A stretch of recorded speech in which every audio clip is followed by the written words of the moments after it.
Nous allons maintenant examiner le chapitre 11. Il y a une demande d'intervention sur la première délibération. Oui, la parole est à Madame Monvaux. Je vous remercie, Monsieur le maire. Alors, en fait, c'est une remarque générale sur les jurys de concours. Voilà, donc la première et les suivantes. Donc tout d'abord, c'est d'abord une remarque vraiment générale de cette remarque générale.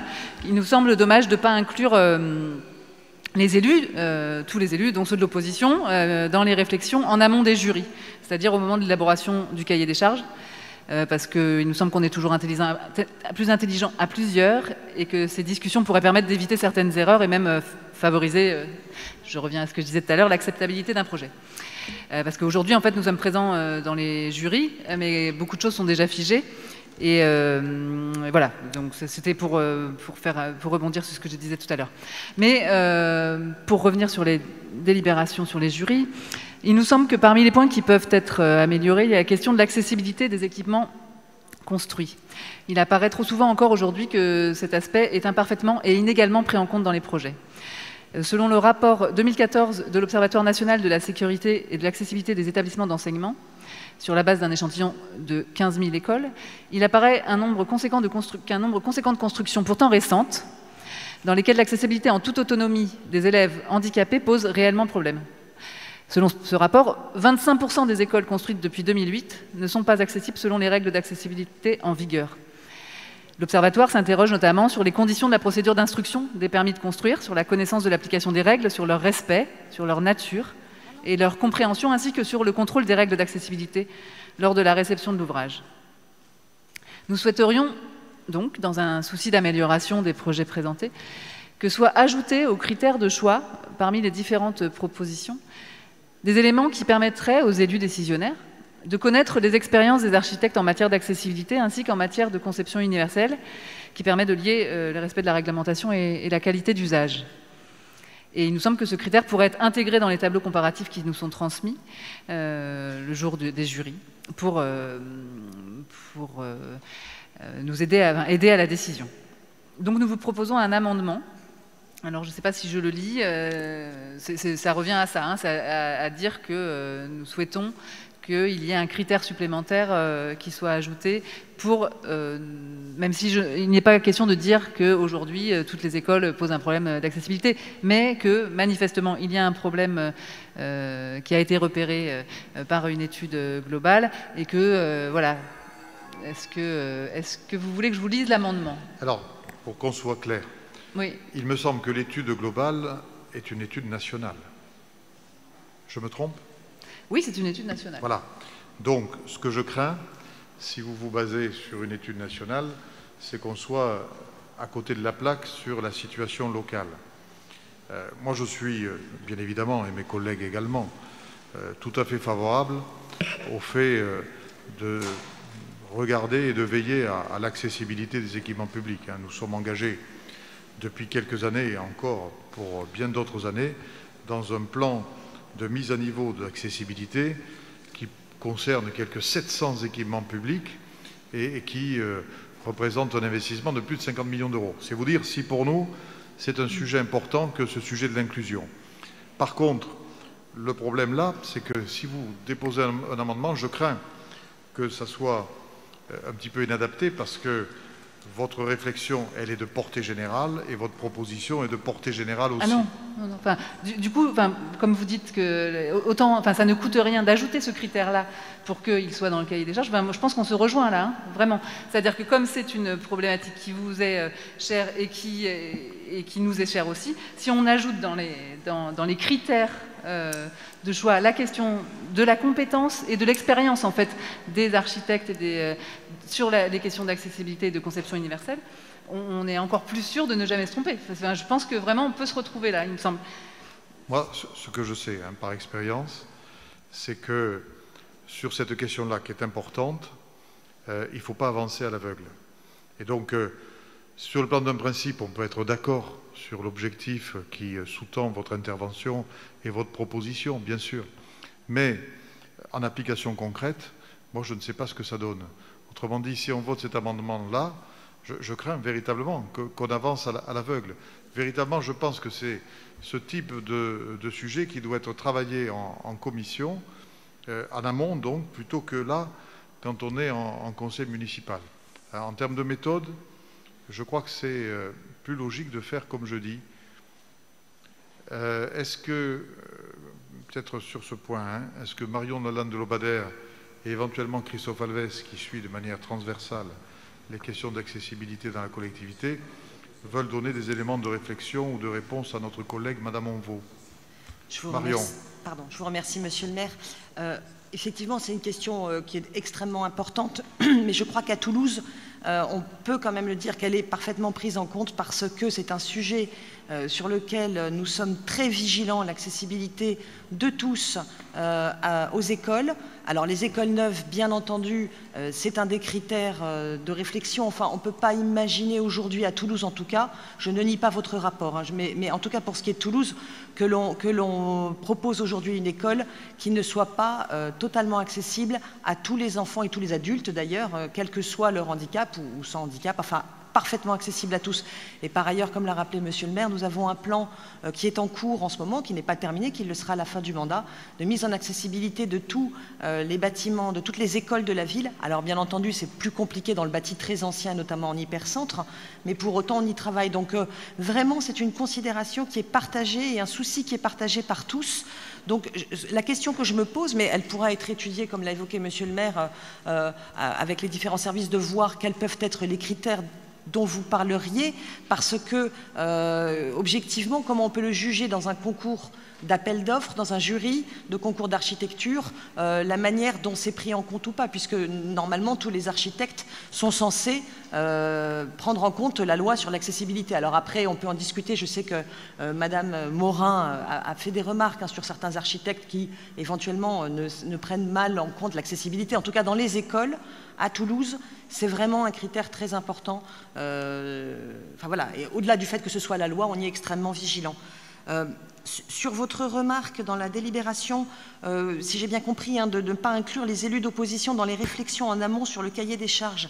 Alors en fait, le cahier des charges que vous évoquez, c'est l'expression des besoins. En fait, nous, la direction de l'éducation, on fait part de l'expression des besoins, c'est-à-dire là, vous avez vu pour le groupe scolaire d'Ast-d'Aubier, par exemple, cette délibération-là, on dit le nombre de classes dont on a besoin par rapport à l'urbanisation qui se fait, à l'existant aujourd'hui, et ensuite, la construction en tant que telle va répondre au référentiel école qui dit ce que sont les écoles de Toulouse de demain, d'aujourd'hui et demain. Pour résumer très simplement, ce sont des écoles qui sont évolutives à la fois maternelle et élémentaire pour pouvoir s'adapter selon les évolutions maternelles, d'effectifs maternels et élémentaires. Ce sont des écoles qui ont des ateliers interclasses entre les classes pour pouvoir décloisonner et sur les temps scolaires et sur les temps périscolaires, qui ont des cours oasis de fraîcheur, qui ont des salles mutualisées avec le quartier, donc les salles plurivalentes de maternelle, une des salles est mutualisable avec le quartier pour faire une salle de quartier. Voilà, donc c'est ça le référentiel école et l'expression des besoins, elle est là. Ensuite, l'architecte, comme vous l'avez déjà vu en concours, propose, là c'est 4, c'est une nouveauté, 4 architectes seront retenus. Nous ferons des propositions de bâtiments qui répondront le mieux possible justement à nos exigences et puis nous en retiendrons au final un seul. Voilà, et ensuite il y aura un travail d'aller-retour qui se fait avec l'architecte pour venir préciser ou modifier à la marge tel ou tel point de son projet. Et peut-être un point pour répondre à Monsieur Maurice qui en commission, je crois savoir, avait fait la remarque sur la taille des groupes scolaires et notamment sur celui-là, sur celui d'Ast-d'Aubier. Peut-être juste pour préciser que ce groupe scolaire de 9 classes de maternelle et 14 classes d'élémentaire va regrouper en maternelle 2 écoles aujourd'hui qui existent, d'Ast et Moulins, qui vont être démolies et qui vont être regroupées en une seule dans le cadre du projet urbain et du renouvellement urbain. Donc aujourd'hui, c'est une école de 6 classes maternelles et 13 classes d'élémentaire, déjà aujourd'hui. Et demain, ce sera donc 9 classes de maternelle et 14 classes d'élémentaire. Donc ça correspond plus bon an mal an à l'existant. Et en parallèle, on rénove l'école Léo Lagrange qui est juste à côté. Et je rappellerai qu'on est tout à fait dans la norme des grandes villes.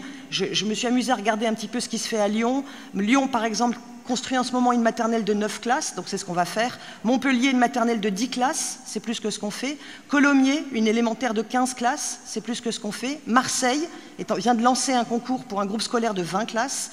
Et Strasbourg vient de lancer un groupe scolaire de 22 classes. Donc on est voilà, dans la norme de ce qui se fait dans les grandes villes de France. Donc c'était pour répondre, parce que je crois que vous n'aviez pas eu de réponse à cette interrogation pendant la commission.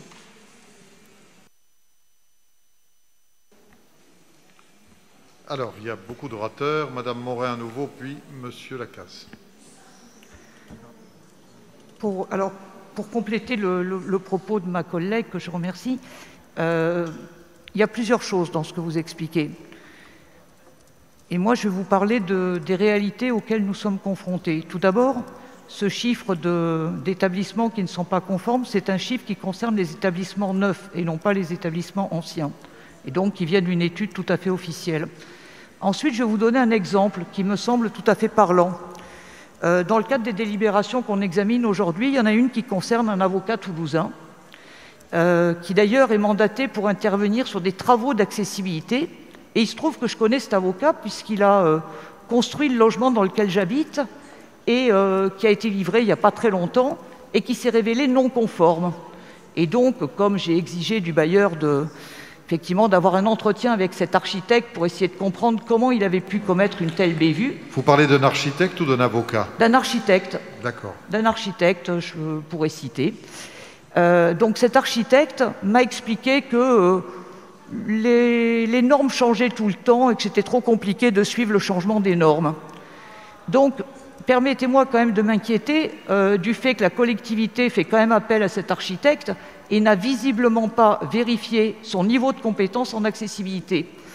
Alors, en même temps, cela se comprend, parce que la difficulté à laquelle nous sommes confrontés, c'est que, c'est un des défauts de la loi de 2005, aucun architecte en exercice n'a eu l'obligation de se former en matière d'accessibilité. Et quand bien même il aurait examiné les textes réglementaires, ce qui est loin d'être le cas de nombre d'entre eux, encore faudrait-il les avoir compris et comprendre comment on les applique et comment on les applique intelligemment. Moi-même, en votre présence, à l'occasion de certains jurys auxquels j'ai participé, j'ai pu constater que certains postulants faisaient des propositions qui n'étaient pas conformes aux règles d'accessibilité, enfin pas des propositions, nous présenter des projets qui n'étaient pas conformes. Et je suis malheureusement la seule à l'avoir dépisté parmi les membres du jury.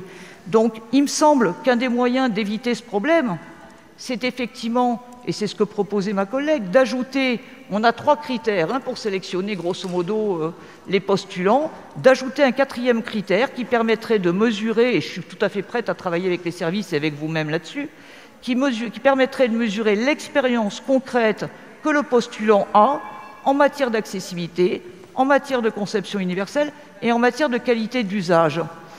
Et je me permets aussi de soulever un dernier point, c'est la question de l'examen du document du référentiel de construction des écoles. Cela fait 1 an que je l'ai réclamé, on m'oppose une fin de non-recevoir. Donc comment peut-on nous juger de la qualité des questions, du traitement de la question de l'accessibilité dans les écoles si on n'a pas accès au référentiel et si vous ne souhaitez pas mettre des clauses? Encore une fois, je pense que si vous êtes sincèrement décidé effectivement à mener une politique inclusive, je ne vois pas qu'est-ce qui vous bloque aujourd'hui pour effectivement accepter d'inscrire dans la délibération une 4e ligne que l'on peut vous fournir et qui nécessitera de toute façon de travailler avec vos services pour fixer plus précisément les critères qui seront dans le cahier des charges et qui permettront d'aboutir effectivement à des tableaux qui permettront de trier les candidats sur ces critères-là aussi. Alors, je vais donner la parole à Christophe Alves et puis à nouveau à Marion Lalande de Lobadère. Oui, merci Monsieur le maire, chers collègues. Je voulais simplement faire quelques petites remarques. Je profite de mon intervention pour revenir juste un petit peu sur les remarques que j'ai pu entendre concernant les délibérations qu'a présentées et défendues ma collègue Annette Léniaud. Et souscrire à ce qu'elle disait lorsqu'elle dit, en termes d'accessibilité, je parle naturellement, lorsqu'elle dit que l'ensemble des services sont consultés quand il y a un projet d'aménagement, que ce soit pour un nouveau quartier, que ce soit pour un équipement. J'ai cru comprendre dans certaines prises de parole de l'opposition que les associations représentant les personnes en situation de handicap se plaignaient du manque de concertation sur tous ces projets-là. Moi, ce que je peux vous dire, c'est que je ne vais pas faire le débat de la métropole, puisque l'aménagement de la voirie et des espaces publics, puisqu'il est question de ça, c'est un débat autour du PAV, du plan d'aménagement de la voirie et des espaces publics, qu'on a l'occasion de débattre régulièrement au niveau de Toulouse Métropole. Mais en tout cas, ce que je peux vous dire, c'est que lorsqu'il y a des projets de nouveaux quartiers, lorsqu'il y a des projets d'écoles par exemple, il y a des groupes de travail qui sont animés par les services de Toulouse Métropole, des groupes de travail intitulés Voirie et espaces publics, et systématiquement l'ensemble des associations sont invités à ces groupes de travail pour échanger sur tel ou tel sujet. Alors moi, je veux bien entendre régulièrement que les associations dénoncent un manque de concertation sur tel ou tel projet, mais si on devait vraiment peut-être rattraper un manque ici ou là, ce qui peut arriver, hein, on peut être défaillant sur un petit sujet. Moi, j'aimerais bien quand même qu'à un moment donné, vous puissiez nous dire quelles sont les associations et de quel dossier s'agit-il précisément. Parce que je trouve que souvent on est un petit peu dans le flou. La concertation, la co-construction est liée à Toulouse Métropole autour de l'aménagement de la voirie et des espaces publics, comme elle est liée aussi à la ville de Toulouse. Donc moi j'aimerais bien effectivement, quand on nous accuse de ne pas concerter avec les associations, qu'on puisse nous dire précisément sur quel dossier, de quel dossier on parle, sur quel quartier précisément on parle, de quel trottoir on parle précisément, parce que ça permet aussi de pouvoir apporter des réponses précises. Enfin, concernant l'agenda d'accessibilité de Toulouse, Marion Lalanne a dit beaucoup de choses concernant les écoles. Il faut quand même savoir, sur toutes les anciennes écoles, je parle, que la priorité qui a été donnée par le maire de Toulouse concernant notre agenda d'accessibilité programmé, ça a été l'éducation et la petite enfance. Ce sont les établissements que nous avons mis et que nous avons inscrits dans l'agenda d'accessibilité programmé sur la première période. C'est les établissements relatifs à l'éducation et à la petite enfance. Et d'ailleurs, avec le Data Métropole en ligne sur le site de la ville de Toulouse, vous pouvez suivre régulièrement l'évolution des établissements qui sont accessibles au niveau de la ville et de la métropole. Et enfin, quand on parle de jury, je ne vais pas rentrer dans le détail dans les discussions et dans les débats autour des critères, il faut quand même savoir qu'il existe pour tous les chantiers le cahier des prescriptions. C'est un référentiel sur lequel l'ensemble des professionnels s'appuie. Il tient compte bien sûr des évolutions réglementaires et c'est un outil qui est systématiquement remis à tous les titulaires qui ont un marché de prestations à la ville, à la métropole et à l'ensemble des conducteurs de travaux. Donc je peux vous assurer que quand il y a des chantiers qui sont ouverts à la ville ou à la métropole, il y a aussi cet outil qui est systématiquement mis en place et suivi par l'ensemble du domaine handicap et accessibilité. Donc là aussi, quand on sous-entend qu'ici ou là, il manque de l'accessibilité ou on n'est pas au rendez-vous, moi j'aimerais bien avoir des détails bien précis parce que je peux vous assurer qu'on est véritablement au rendez-vous de... Très bien. Alors il faut faire des réponses plus synthétiques, hein, parce que sinon, on ne va pas traiter de sitôt les autres délibérations. Donc Marion Lalanne de Lobadère, et puis après je donnerai la parole à François Piquemal qui me l'a demandé. Extrêmement rapidement, merci Monsieur le maire. Je ne mets pas en cause votre étude, Madame Morin, mais je ne crois pas qu'elle porte sur les bâtiments toulousains. Enfin, vous vous rappelez peut-être, vous avez visité l'école Jean-Zé élémentaire quand nous l'avions inaugurée. Vous aviez, je crois, complimenté justement les services de la ville sur la qualité de l'accessibilité. Vous aviez fait une remarque sur les bandes autour de poteaux qui ont été mises. Donc voilà, je crois qu'on est extrêmement attentif et si les architectes d'aventure ne prenaient pas bien en compte cette question d'accessibilité, croyez bien que les services sont là pour y remédier et être extrêmement vigilants. Néanmoins, je pense que si Monsieur le maire en est d'accord, on peut peut-être faire une réunion pour avoir le temps d'en parler tranquillement avec les services de l'architecture, nous-mêmes, pour pouvoir comprendre quelle est précisément votre demande et comment, le cas échéant, ça puisse éventuellement s'inscrire dans des critères, parce que ce que je mesure mal, c'est comment concrètement ça s'évalue. Et ce qu'il ne faudrait pas en contrepartie, c'est que cela bloque des projets et qu'on ait moins d'architectes parce que vous nous disiez on est obligé de les retoquer parce qu'ils ne font pas des propositions qui soient conformes aux normes d'accessibilité. Je me souviens très bien, en jury, vous aviez fait la remarque, les architectes sont libres de nous faire leurs propositions, libres à nous de les retenir ou pas, au regard de ce qu'ils nous proposent comme visuel et comme... voilà. Donc, si Monsieur le maire en est d'accord, peut-être à ce moment-là d'organiser une réunion pour réfléchir pour la suite. Très bien, on organise une réunion de travail spécifique. Sur la première délibération, voici les désignations proposées en fonction des candidatures qui me sont parvenues. Titulaire, M. Dunal, Mme Lalande de Lobadère, Mesdames Ochoa, Marty et Magdo. Suppléant, Mesdames Bèze, Ampoulange, M. Layani, Mme Ousmane, M. Le Texier. Madame Morin, vous souhaitiez reparler, je vous donne la parole. Oui, je souhaitais compléter un petit peu ce qu'a dit. Tout d'abord, je remercie Madame Lalande de me proposer effectivement un groupe de travail sur la question. Je pense que ça va être la solution, même s'il était tout à fait possible de voter quelque chose maintenant. Mais je souhaiterais quand même répondre à M. Alves. J'aimerais qu'il me montre à quel moment j'ai parlé d'absence de concertation. Alors, je sais bien que j'ai quelques difficultés auditives. Il semble vraiment que je ne sois pas la seule à en avoir. Mais voilà, je vous invite vraiment à me dire à quel moment j'ai évoqué cette question-là. Alors, il est vrai que pour éviter de répondre directement à la question, noyer le poisson, c'est une solution, mais ça ne marche pas toujours. Après, sur le cahier de préconisation, qui est un travail qu'on a mené en commun et qui est un travail globalement de qualité pour les ERP municipaux. Il ne vous a pas échappé non plus qu'à plusieurs reprises, les associations représentatives ont fait remonter des non-respects de ce cahier sans pour autant que la collectivité réagisse et rectifie le tir. Après, vous évoquez le niveau de compétence des agents. Vous me dites, il n'y a pas de problème. Écoutez, je vais vous donner un exemple tout bête, et je vais parler de choses que je connais. Si on prend par exemple le local du groupe politique Archipel Citoyen, malgré le fait que vous ayez diligenté des agents, il n'empêche que la porte des WC était trop lourde pour qu'elle puisse être manœuvrée, donc ça montre quand même une difficulté de maîtrise du sujet, parce que concrètement ça voulait dire que je ne pouvais pas aller au WC, donc pour quelque chose d'accessible c'est un petit peu gênant, et il a fallu que l'on fasse intervenir à plusieurs reprises vos équipes pour que, enfin, il y ait une compréhension de la problématique. Et puis sur l'école Jean Zay, comme vous le soulignez, madame, effectivement, il a fallu que j'alerte sur des manquements. Et donc, la question qui se pose, c'est qu'est-ce qui serait passé si je n'étais pas passé? Voilà, donc j'aimerais ne pas avoir à repasser derrière les services et surtout derrière les architectes.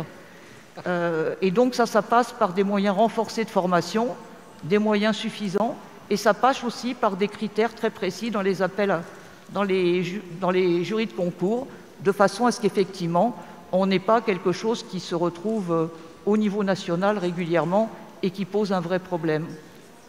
Mais en tout cas, j'accepte bien volontiers votre groupe de travail. Non, ce n'est pas un groupe de travail, c'est une réunion de travail. Vous l'aviez peut-être mal entendu, donc je vous le répète, c'est une réunion de travail, pas un groupe de travail. Après, je regrette beaucoup les considérations extrêmement négatives et peu valorisantes que vous avez émises à propos des services, cette fois-ci, et puis tout à l'heure également. Bien, s'il n'y a pas d'autres questions, je vous propose... Pardon? Oui, on est sur la délibération, donc 11.1. Et donc, s'agissant de cette délibération, je vous fais part des noms qui m'ont été communiqués pour les candidatures. Donc, comme membre titulaire, M. Dunal, Mme Lalande de Lobadère, Mme Ochoa, Mme Marty et Mme Magdo. Comme suppléant, Mme Besse, Mme Ampoulange, M. Layani, Mme Ousmane et M. Le Texier. Je peux donc mettre aux voix qui ne veut pas participer au vote, qui s'oppose, qui s'abstient. Levez bien les mains pour les abstentions. OK, c'est adopté, je vous remercie.